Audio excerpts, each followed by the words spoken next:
Yo, what's up? And welcome to another episode of True Stories.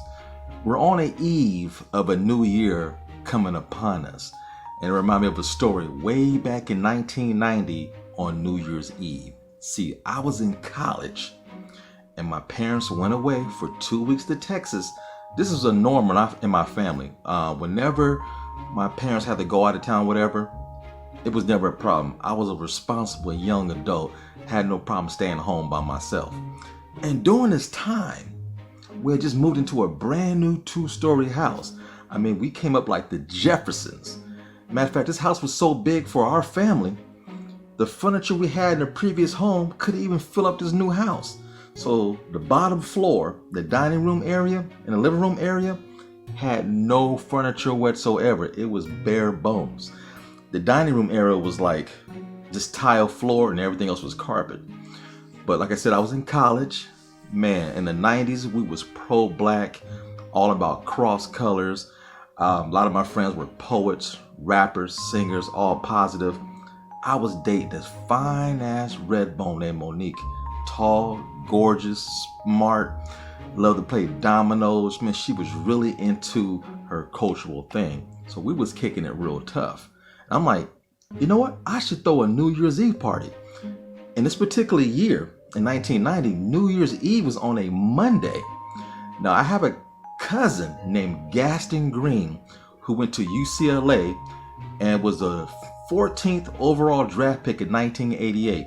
Got drafted by the Rams. So I decided, okay, let's throw a party. We'll watch Monday Night Football because the LA Rams was on TV. So we got the house clean, got all my buddies together. We got all kind of food and snacks. We had all our little honey buns and friends, bring this, bring that. I didn't know how big the party was going to be, but I knew it was going to be pretty large. But early on that evening, we watched Monday Night Football, and my cousin Gaston Green ran back. Either it was a kickoff or a punt for a touchdown. I'm like, here it is, my first cousin from UCLA playing for the Rams, running back a touchdown. Man, it was cool. It was like all of that. Well, as it got a little later in the evening, people started rolling up. And man, the house was packed. You got to remember, I'm a DJ. So I brought my equipment out. And the dining room area was just like a dance floor because there was no furniture. So I put my equipment up in the kitchen on a counter sink, mixing and scratching, had the music going, and this party was wicked. My girlfriend was there. She brought her girls. By the end of the night, it was easily 40 people in this house. And we wrecked shop, man, to the point where, you know, paint on the wall is usually flat. And people was dancing, you know, putting their hands on the walls, doing the butt, things like that. And it was cool, man, because like I said, at the time, blacks were really positive and really educated about the knowledge of black culture. Because 2 years later, Malcolm X came out. We was all into Spike Lee. I remember my first year of college, I went to go see Farrakhan in Oakland speak, you know, in front of 1,000 people. It was really, really cool. But we dancing, you know, I'm mixing and scratching, having a party. We was kicking it tough. Everybody got drunk. We was lit. And man, I'll never forget it because when you're a teenager, you have these certain fantasies. Don't ask me why, we just do. But I always wanted to have sex in my parents' bedroom with my girlfriend, right? Look, my parents are in Texas. They never gonna know what's happened. And by the time the night was ending down, you know, a couple of my homeboys stayed with their girlfriends. I go pick a room, kick it. You can use my room, the guest room, my dad's office, whatever you want to do. But I'm gonna be in my parents' room with my girl Monique. Yeah, I hit the skins that night. We spent the night, took a shower together. It was awesome. Got up, the place was a wreck.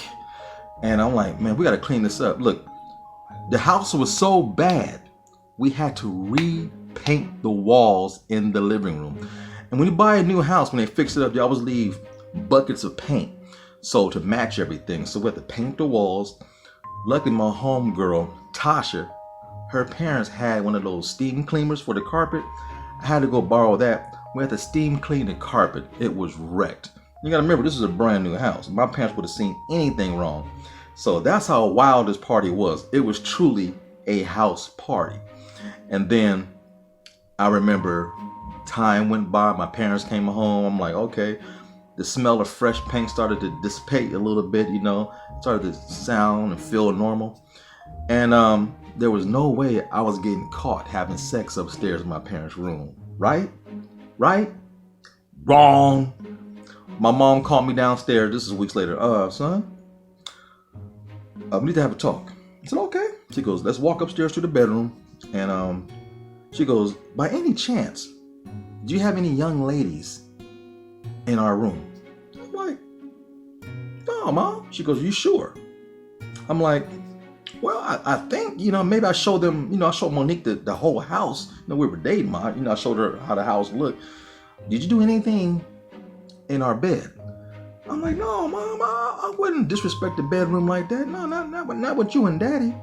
She goes, are you sure?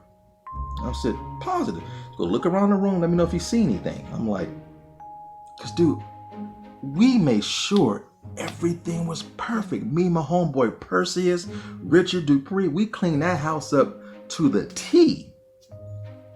I look over on the nightstand. I see a pair of earrings. They're small. I'm like, I was busted.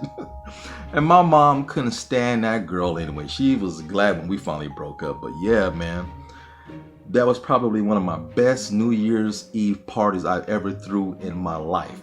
I did another one in 1999. That was dope. I'll tell you about that one later. But yeah, 1990, brother was in college, had 45 to 50 people over to my parents' house, 2-story house. Wicked, wild. It was, man, people was in the streets dancing, in the backyard, making out on the front lawn, man. It was all of that in a bag of chips. But yo, be safe. Wish you the best for a new year. 2020 is about to be behind us. So pray for a better place in your life. Play hard. Don't ever give up. Chase your dreams because they will come true. Peace. Until next time on Yes, True Stories.